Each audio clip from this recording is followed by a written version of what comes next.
Are we live now? Are we live now? The Facebook thing is like flickering and then the timer starts over. Okay, 11, 12, 13, 14. Okay, I'm assuming I'm live now. This Facebook camera does me wrong every time. Like, I swear I don't really look that bad. No, maybe I do. I don't know. Hell. So today we're going to talk about how changing your self-esteem and your confidence really and truly, like through and through, is gonna attract different people. And people don't realize this, but these pop-ups drive me nuts. That's what people don't realize. People don't realize this, but your self-esteem comes through in ways you wouldn't realize, like the way you carry yourself, the way you talk, the way you walk, the way you dress, the way you stand, the way you tell stories, the way you hold eye contact, the way you deliver what you say, the stuff you say about yourself, the types of stories you tell about yourself, how you describe things, how you talk about your worldview, how you talk about how you feel about your life, how you talk about your goals. All those things send out signals that tell people how you feel about yourself. Most people don't pick up on it so much because most people are so busy like thinking about other shit or thinking about themselves or thinking about what they got to do that day that they don't notice the little things like that, little messages that you send out, subliminally or whatever. But there are things that you say about yourself without realizing you've said it. And if you can pay attention to what you do, and especially what I like to call your self story, which is the story you tell yourself about yourself, that if you can tap into that and really pay attention to that and really pay attention to the things you say about yourself and how you carry yourself, you will see the signal you're sending out there. And it's not just like subliminal brain waves and stuff like that, like that somebody else is picking up on psychically or whatever. Well, some of them do, but just the signs that you give. If you could go back and look at pictures of yourself or footage of yourself, and you look at it and you don't like what you see, like you don't like how you're standing, you don't like how you're looking down, or how you might see a video of yourself from a party from way back, and you don't like how you can tell by the look on your face in the video that you don't fit in with the group, or you don't feel like you fit in or whatever. You're always sending out stuff like that. So you have to really consider what you do and what you're telling the world about yourself, and especially what you're telling these men about yourself. If you tell yourself that, yeah, I'm pretty confident, I think I could date so-and-so, whatever, but I couldn't date so-and-so because he's so successful and blah, blah.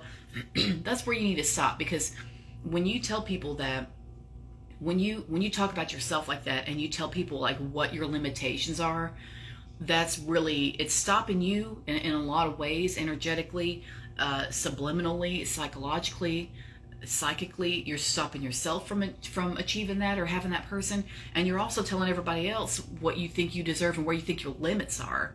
And that's bullshit. You shouldn't have any limits.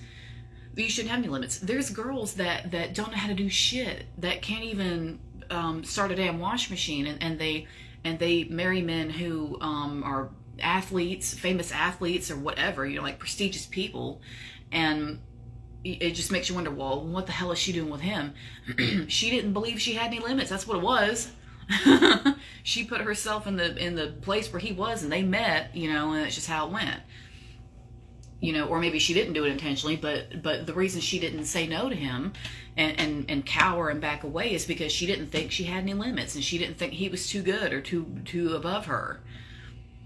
I see that all the time. All of us do. We see it in the news that all these quote unquote nobodies, if you will, that marry famous people. Alec Baldwin had that, or I guess still has that. 30-something-year-old yoga teacher or whatever,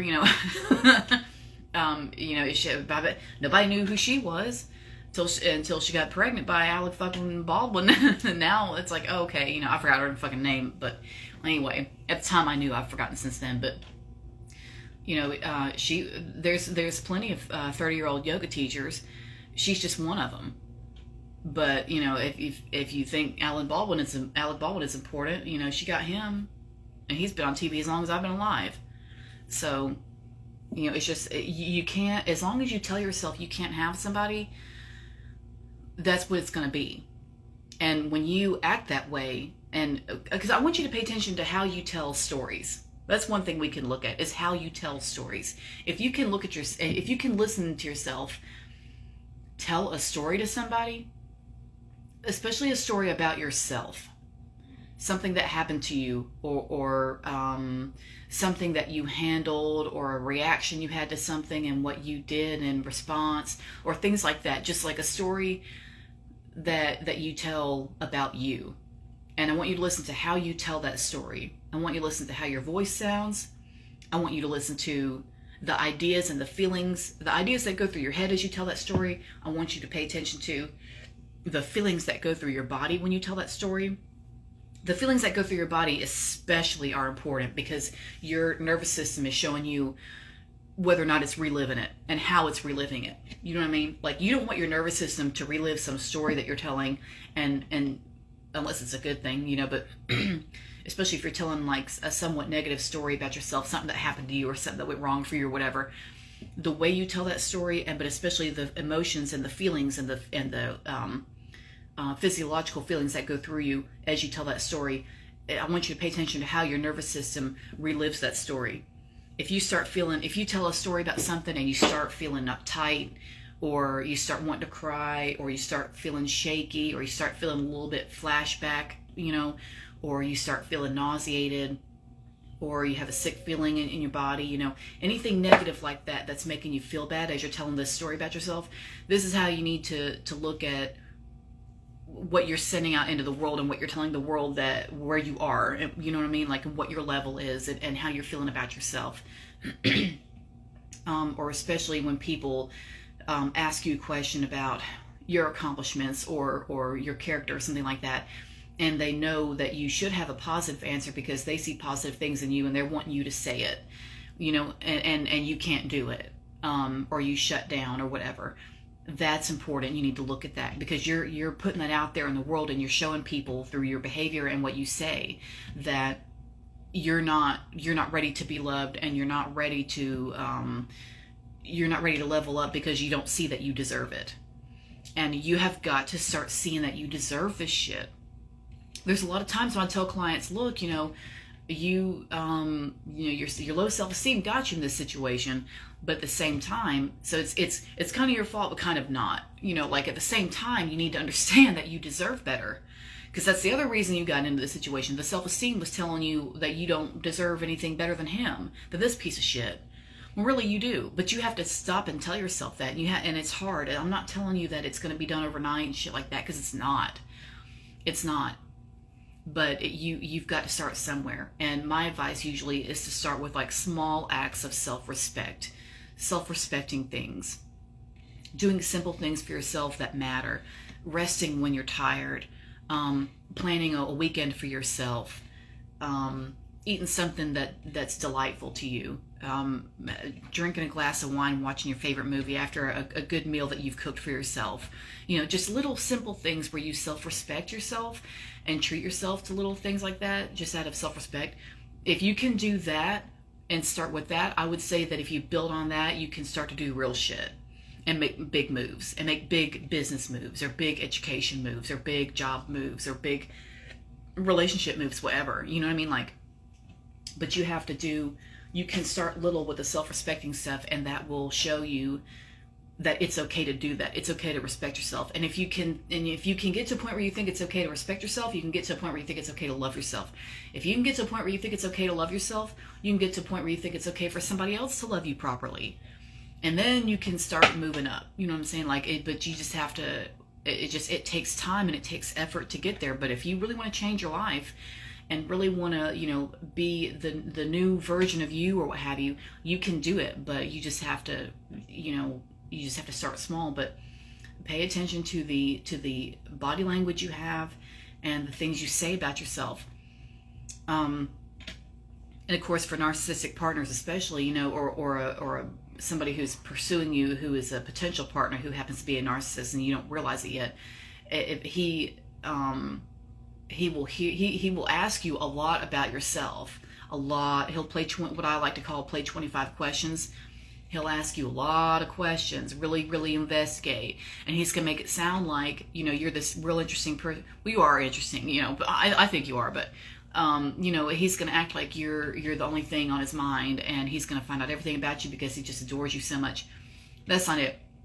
You're not the only thing on his mind, and he's going to ask you a million questions, not because he adores you, but because the more he knows about you, the closer he can get to you, the more he can use all that stuff against you. So as he asks you questions about yourself, he's going to get you to tell stories about yourself, to talk about your dreams and your fears, to talk about any of your hang-ups. And he's going to find out where your hang-ups are and where your low self-esteem is, and he's going to use that against you because that's what he does. Because that's what narcissists do, and that's they are hell bent on using that against you, so that you can be wrapped around their finger, and they can you know, use the low self-esteem against you, but then at the same time trick you into thinking that they think you're amazing and that you should think you're amazing too, and you should work on your self-esteem because, you know, you really deserve it, blah blah. And they'll switch back and forth between that and crushing you. It's real twisted. Most people don't do that. It's real twisted what they do. So when he is asking you a million questions like that, and you start really revealing, you know, whether you realize it or not, you may start really revealing how bad you're really feeling about yourself. And a lot of times, most people, especially women, don't realize how bad they feel about themselves. We don't realize it because we're not taught to. You're not taught to know how bad you feel about yourself. You're taught to hate yourself, and you're taught to put yourself on the bottom for everybody else's sake, and this, and that, and the other, because that makes it easier on everybody else, right? And then, but you're taught to overlook how bad that feels, and because we need you to keep doing what you're doing, and because if you don't, then it all won't work. You know, then the system won't work. So you're expected to keep yourself on the bottom and ignore how bad that feels, and just keep on trucking, just keep on keeping on. And then they wonder why you're ready to kill somebody at the end of every day, and it's because you shouldn't be doing what you're doing. But that feeling, you know, you are taught to bury that, you know, and just erase it and bury it and shove it way down. And to ignore it because, you know, there's a job to be done, and somebody's got to do it, you know, damn it may as well be you. And because of that, you are ignoring how bad you feel, and you may see the things you do during the day, and then see you've accomplished one thing or another, not really a big deal, la-di-da, and then you come home and do a couple things, and you go to bed, and you're like, well, you know, another day. Another day's honest work, you know, back at it tomorrow. And you're so used to that being what you've reduced yourself to, what you've been taught to reduce yourself to. You're used to it being that. So you don't realize how much you hate that, and you don't realize how much how lowly you think of yourself because you're so damn unfulfilled.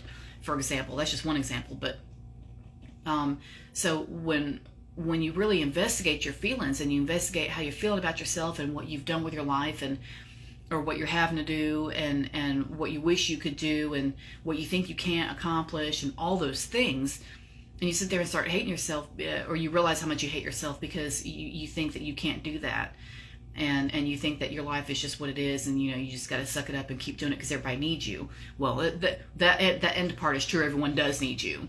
You are important, and everyone does fucking need your help. That's not, I'm not gonna sugarcoat that. But you know, so when you really look at yourself and really look at the things you tell yourself about yourself, and the way you answer questions for yourself about your feelings and what you're going through, you'll see that you're feeling a lot worse about yourself than you realize. And girls especially, and this is like a worldwide, you know, quote unquote phenomenon. I say quote unquote phenomenon because I don't think it's a mystery. To me, when people say phenomenon, to me that sounds like they don't understand what they're seeing. I understand what the fuck I'm seeing, but the worldwide phenomenon is that girls' self-esteem dips when they hit 12 years old. And that's just everywhere. Well, it is because of the patriarchy, but because we have to put ourselves on the bottom so we can put them on the top. Because That's so much easier for them. And then now that is finally, after 6,000 years, being turned on its goddamn head, um, and we're not having to cater to them for survival anymore. It's not like that now. In a lot of these countries anyway, not most of them, but a lot of them. And now that you're not having to do that anymore, you can have a different way of looking at yourself to where you see your value outside of all the rest of it, and separated from all the rest of it. And you don't have to forget yourself and forget how you feel about things, and put all that aside, for the sake of somebody else or whatever. You don't have to do that now. So when you sit down and really look at the things you've been taught for your life, and the things that you've been brainwashed with, and the ideas you've had, and the ideas you have about yourself, and how you feel about yourself, and how you talk about yourself. And when you realize that when you put that out there and you say those things, and you walk out in public, and you're walking with your head down, look at the sidewalk, and the way you interact with other people in public, and how you smile at them, or how you're kind of eager to please the people around you, or to be right, or to be the right thing, to be pleasant, to look friendly. It's a lot of work that women do that goes into looking like the right thing all the time, or being the right thing all the time, or being what everybody needs all the time. There's a lot of work that goes into that, on top of doing the actual work, doing the actual deeds, and that's a lot to demand of somebody. So when you sit down and realize how bad you're really feeling about yourself because of all this brainwashing shit, you'll see that you do put it out in subliminal ways to the world, and these bad guys who are there to hunt you down and prey on your lack of defenses, and your utter shite self-esteem. You'll see it all makes sense, because you'll see that the ones who have wreaked havoc on you in the past, as a pattern, they may have had different faces and different names, but they all did the same kind of shit to you. It's because that type of person keeps showing up, because you keep putting out there that you're feeling bad about yourself, and they're going to pounce on that shit, because it makes you so much easier to control. It makes you so much easier to control when you hate yourself. And the way they take advantage of you is atrocious, but they do it because they can smell it. They can smell that invitation, and you don't even realize you're doing it, because it's so damn subliminal. Because you're brainwashed in such a way. You're brainwashed to think that you've got to do this and do that and be this and be that and say this and say that, so that men will accept you and give you the time of day, because that's the most important thing, and shit like that. And that's not it. And if you would just stop and look at yourself and say, what, I really don't feel good about myself, because this and this has happened throughout my life, and that's just utter shite. And you'll finally, if you can just make peace with that, if you can just make peace with it, and realize, that the way you really feel about yourself deep down, and especially the way your inner child is feeling, you'll see that the self-esteem issues have drawn in asshole after asshole who have done nothing but prey upon that, and they eat it with a silver spoon, because you're just easier to push around when you don't feel good about yourself, period, point blank. That's it. So if you can adjust that, and I'm going to tell a quick story, because this is perfect. I was reminiscing on a time when I told my ex-husband that I realized, and that he should have already known, and he did already know, and I know this. I said, you and I both know that the only reason I was with you is because I hated myself. And we were texting. I was arguing with him about something else. It was something else I had thought of that was on my mind and made me mad, and I texted him about it, and because I just, I needed to sort it out. Like, subconsciously, apparently I needed to sort this out, because it kept bugging me until I said it. But after I said it, it led to something else that actually released a lot for me. So it was meant to be.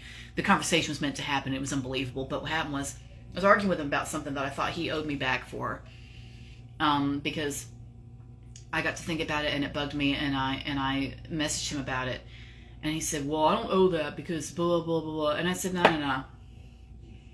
And then I had to stop and think. I thought, no, what am I really mad about? What am I really angry about here? It's not this. It's not this. It's something else.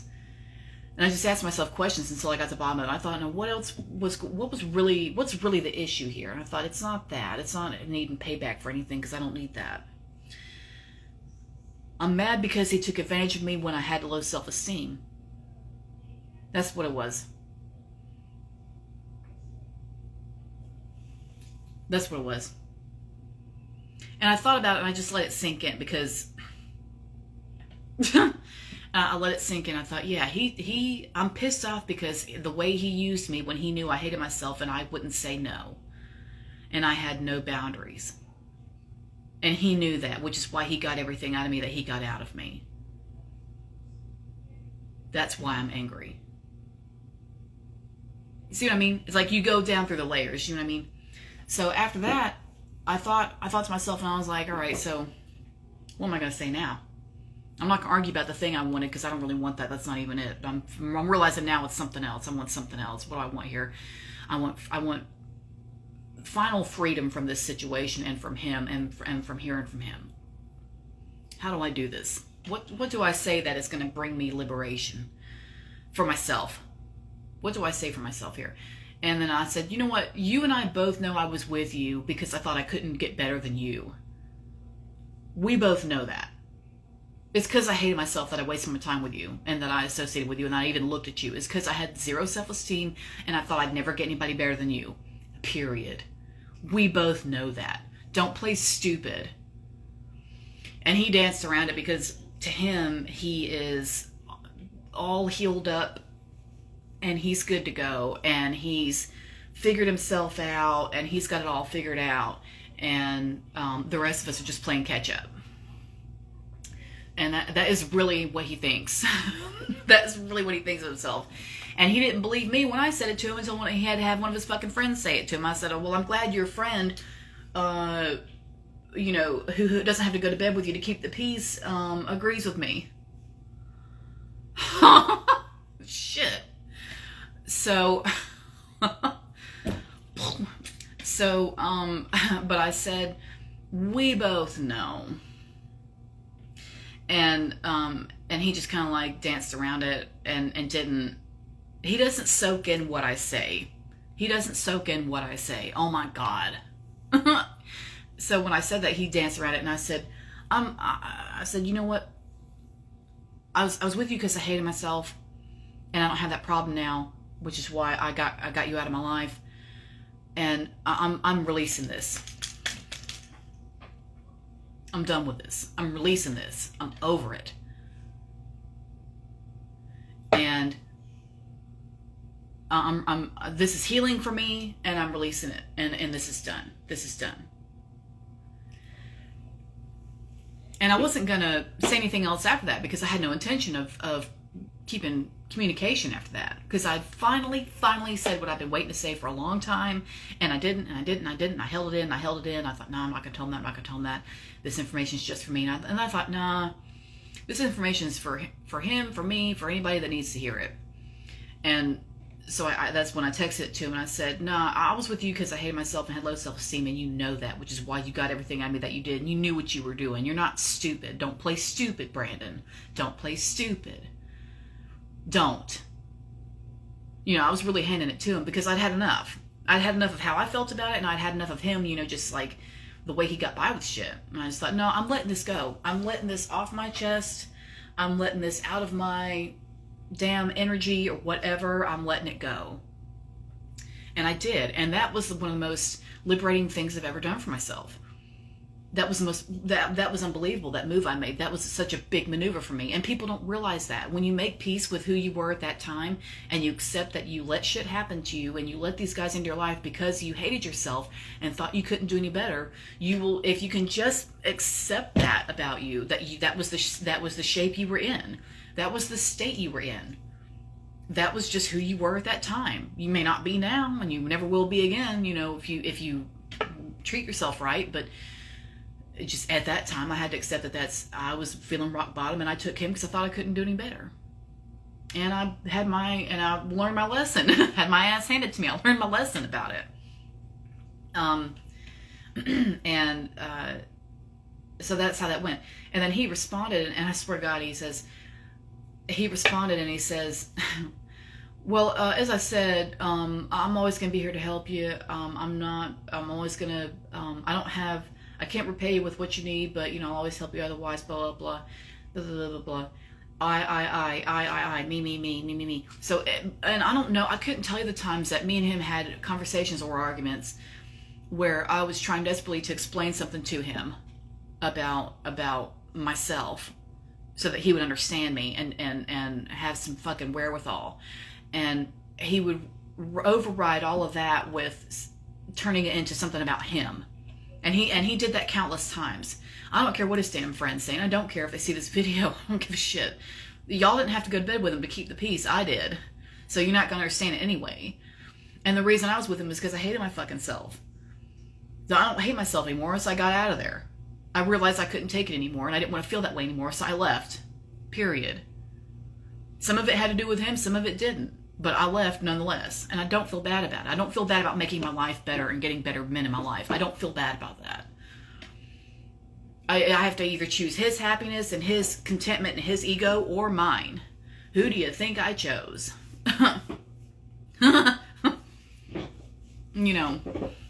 So, but that's just, I made peace with that. I made peace with who I was at that time and how I was feeling at that time, and the fact that I let that happen because I hated myself and I thought I couldn't get any better than him. So I accepted him with all his damn idiosyncrasies and all the ways that he changed after I moved in. I let all that go, because I thought, well, whatever the fuck. But I really thought I couldn't do better than him. That's why I let it go. So what I'm saying is, once you can drop that suitcase, that heavy luggage of that, and you can sit down with yourself and say, okay, what's really going on with me here? And you can just investigate and ask yourself the right questions and figure out what is your deal. You can say, okay, so this is what needs to start changing, and you can go from there. And as always, if y'all need help with that, you know where to find me. I do, and you don't have to do the 12-week thing if you want to do that. I do 1-hour phone calls, and I also do what I call weekend awakening, where we met. Did my video just stop?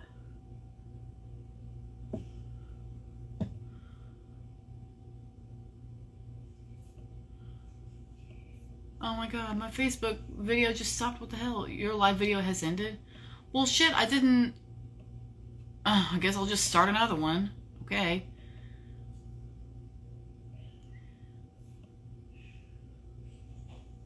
Well, I don't know. I'll leave that, and then I'll just do the YouTube link. I don't know what happened there. I was looking at it, and then it just goes, ended. And I was like, oh. So anyway, Instagram... Forgot what I was even saying now. But what my point is that if you can make peace with who you were and ask yourself the right questions and just play investigator, you can get to the bottom of what happened to you. You can get to the bottom of why it went as far as it did, why you settled for so much shit, how they pick up on your subliminal messages and the things you say about yourself. Even pictures you take of yourself to put online or whatever, and the way that you do that, and the pictures of yourself that you choose to put online. I've known girls who took pictures of themselves crying and put online, and yes, it was to get attention or whatever, but that's not, I don't shame that, because I don't believe in shaming that, because there's a reason why they're doing that, and we just need to understand the reason. So the inner child is needing attention and acknowledgement and compassion. And in order to accomplish that, there's moves that they make through the adult self. There's moves that the inner child makes to get attention, and that's anything that can be talking down about yourself, posting sad pictures of yourself, talking, saying bad things, saying negative things about yourself, not taking care of yourself, things like that. So the narcissist is going to see that and say, oh well, hell, and they're just going to sink their claws in because that's so easy. And you have to watch out for that shit, because they that's like, to them, that's like sitting down at a feast table. So if you can catch yourself doing that kind of stuff, you can say, okay, this is what needs to stop. So I remember what I was saying at the end of that video on because I record on Instagram live and also in my Facebook group live. So the Facebook group live just like shut down. I don't know what happened with that. I wasn't even touching it. But anyway, what I was saying was I do 1 hour phone calls. If you just want to do just a quick 1 hour phone call to sort some things out and kind of give you some ideas, get you going in the right direction a little bit. Or I also have what I call Weekend Awakening, which is where we message back and forth. I use Voxer for this, so you can do voice recordings or text me through the Voxer app. And it's real easy. It's free. You just make a little profile on there with your name or whatever. It's not even a big deal. It doesn't have to be anything special. And then we just message back and forth, and that's through the whole weekend. And I may or may not keep that one. I don't know yet. I might keep it maybe up until the end of the year, and then I may get rid of it. But if you want to use that, just something light, we can do that. And just give you some ideas, get you some clarity, get your backstory a little bit and see where you have been doing yourself wrong and betraying yourself, and get you some new ideas and a better direction to go in and things like that. So if that's something you're interested in, y'all know where to find me. I'm all over the place. You can message me anywhere. Go to my website, get your 1 hour phone call, get your weekend thing, whatever. Or membership if you want to really get close and not have like any hardcore commitments, but just like get close to me and do a little one-on-one with me during my lives that are just for the membership. You can do that as well.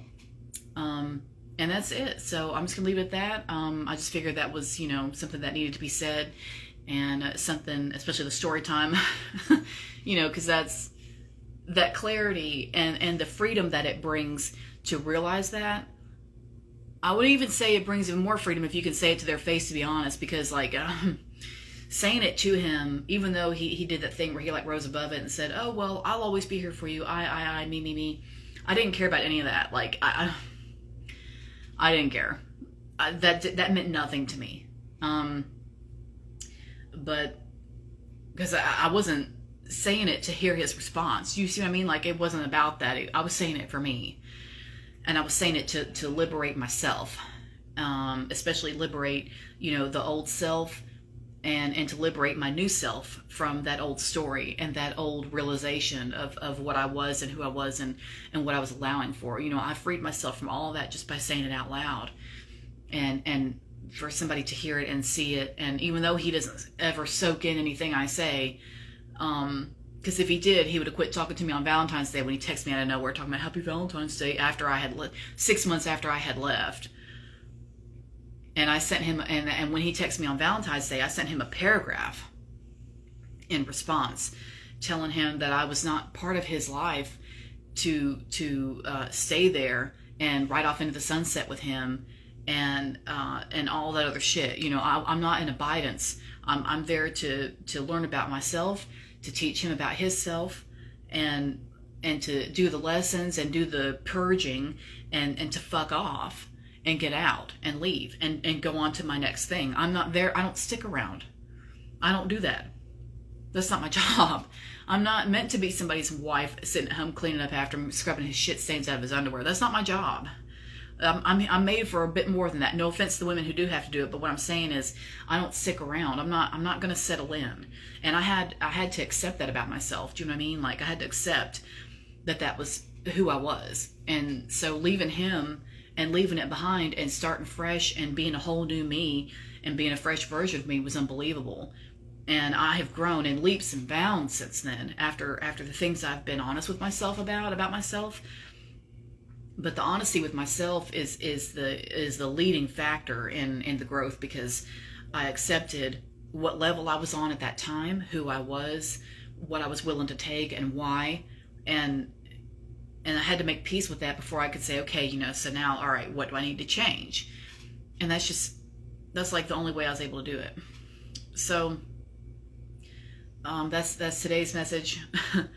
I hope that brought you some clarity and helped you, get some ideas on what you can do for yourself.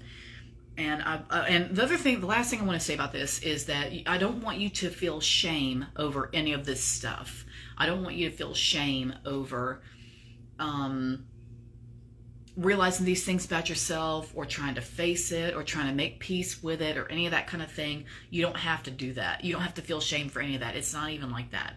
You know, I want you to feel good about what you're doing, because you're doing it for your healing, and you're doing it for your progress and your advancement and your enlightenment, and that's a good thing. That's something you should be proud of. Those are our badges of honor, not, you know, some shit you should look in the mirror and see yourself and hang your head. You know, no, that you're making progress, and you're doing something for yourself, and you're growing way more than the person who did you wrong or treated you bad or whatever, made you feel bad. You're growing way beyond them, you know, because they're still, especially if it was a narcissistic partner. Brandon's not a narcissist, but you know, he just